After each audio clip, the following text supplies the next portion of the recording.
100,000 people took to the streets in London for an anti-immigration protest. They need to stop illegal migration into this country. It's tearing us apart. You know, we've got people here, the veterans, our veterans that fought for us and for our freedom, lying on the streets with nowhere to go. Breaking tonight. Britain is shaking. And not metaphorically, shaking like a train grinding off its rails at full speed. Fires in the streets, riot shields flashing under orange light, crowds roaring words that haven't echoed through this country in decades. A storm has cracked open, and the question on every shocked face from Birmingham to Brixton is the same. How did it get this bad? Welcome to UK Pancakes, and if you think the United Kingdom feels like it's on fire right now, you're not wrong. It started with those now infamous clashes, far-right groups and immigrant-rights protesters colliding in the streets like two tectonic plates snapping free. One side waving Union Jacks, the other waving cardboard signs, and both shouting at octaves that make car alarms jealous. Police lines trembling. Flares painting the air red. Tear gas drifting across high streets like fog with an attitude problem. For weeks the tension was simmering, and this weekend, it finally boiled over. But tonight we can reveal something deeper. Something darker.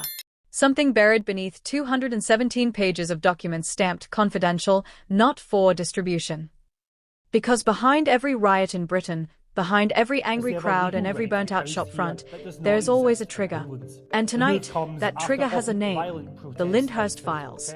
3 hours ago, a whistleblower leaked a folder to our newsroom, a folder showing that senior officials inside the Home Office knowingly suppressed evidence that their new £2.4 billion security contract with Vanguard Analytics, yes, the same private firm with ties to former Minister Adrian Kellam, had failed every internal stress test. Failed as in, catastrophically incapable, security risk, and my personal favorite, this is a bonfire wearing a badge. And yet the contract was approved. Quietly, silently, rubber-stamped in a basement meeting room at 11:52 p.m., with no public oversight. The files also show 11,000 deleted email logs, wiped 9 days before protests erupted outside the Harrington Migrant Processing Centre, the very centre now at the heart of Britain's unrest. But let's rewind. Thursday, Tottenham. It always starts quietly enough that nobody realizes they are standing at the edge of history. A single shooting. Police open fire on a man they say is linked to gang activity. The family gathers outside the station, holding signs, holding grief, holding on to hope that someone inside will talk to them. But the silence grows heavier. And anger? Anger spreads like sparks across dry grass. And Britain, make no mistake, has been drying out for months. By mid-afternoon, shouting becomes crowds. Crowds become chaos. Hackney erupts first, a line of officers holding a cordon, then suddenly ducking behind shields as bottles arc over the street like angry comets. Someone cheers.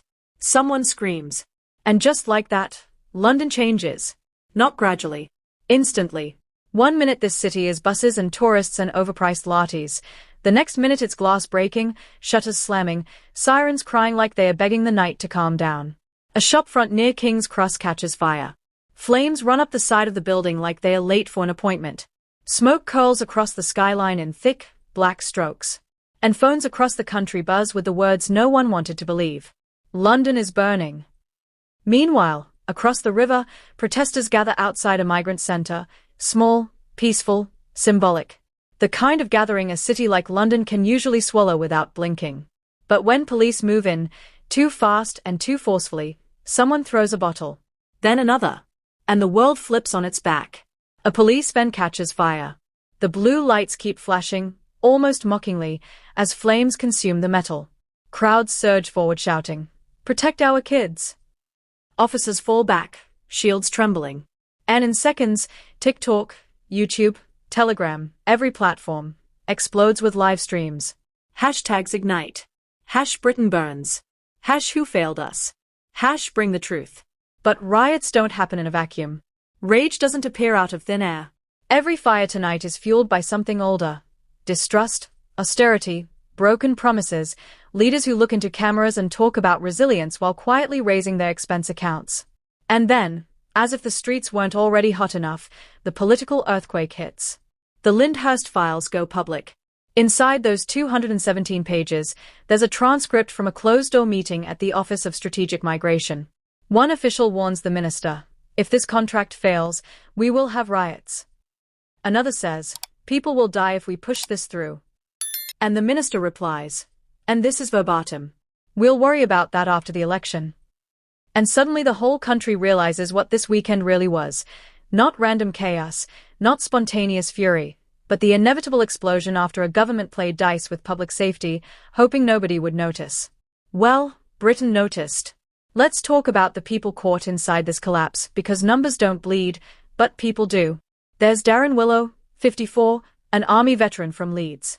Lost his leg in Helmand. Lost his home in a rent spike. Now sleeps in his car behind a Tesco.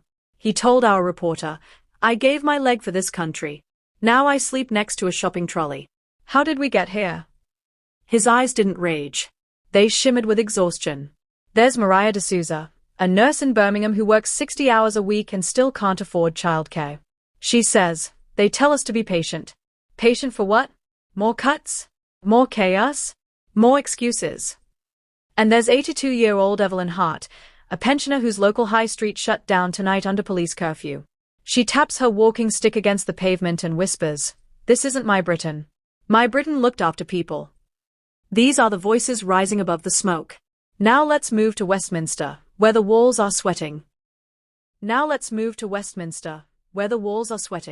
The Prime Minister, Lionel Grieves, emerged from an emergency Cobra meeting looking like a man who'd just read his own resignation letter.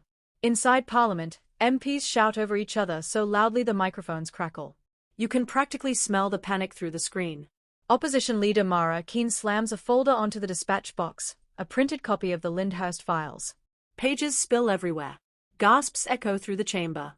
Backbenchers stand. Ministers turn pale. One MP calls it the biggest government betrayal in a generation. Another shouts, "People are burning out there, and you signed the paperwork." Outside, crowds swell around Westminster. Flares ignite. Banners wave. The chants shake the pavement. Crowd chanting, "Resign! Resign! Resign!" Police line the gates. Horses shift restlessly. Journalists shout questions into a storm of noise. The smell of smoke drifts over the Thames. Helicopters thrum like angry bees. Then, the twist nobody saw coming. A second whistleblower steps forward, revealing that the 11,000 deleted emails weren't just deleted, they were manually purged using a secure access clearance only 5 people in the entire department possess. The government claims it was foreign interference. The whistleblower says the deletion logs show the keystrokes of a senior aide to the Home Secretary. The phrase "constitutional crisis" starts trending. The Home Secretary denies everything. Then, 30 minutes later, resigns anyway. The story changes. Then changes again. And again. It becomes less a scandal and more a malfunctioning circus, except this circus is on fire and the clowns are at the exit blocking the way out. By 9 p.m., Parliament is suspended. Curfews are imposed in 6 cities. Police reinforcements are deployed to Manchester, Bristol, South London, and Newcastle. Ambulance crews work overtime. Thousands march through the streets chanting, "We want answers. Tell the truth, and not in our name." Applause, as firefighters rescue families trapped above a burning shop in Camden. Silence, as a mother collapses in tears outside a cordon in Croydon. Crowd chanting, as a group of veterans stand in front of police lines holding their medals in the air. And then, amidst the shouts and smoke, something extraordinary happens. At 10:34 p.m., the Speaker of the House authorizes a rare emergency session. MPs return. The gallery fills.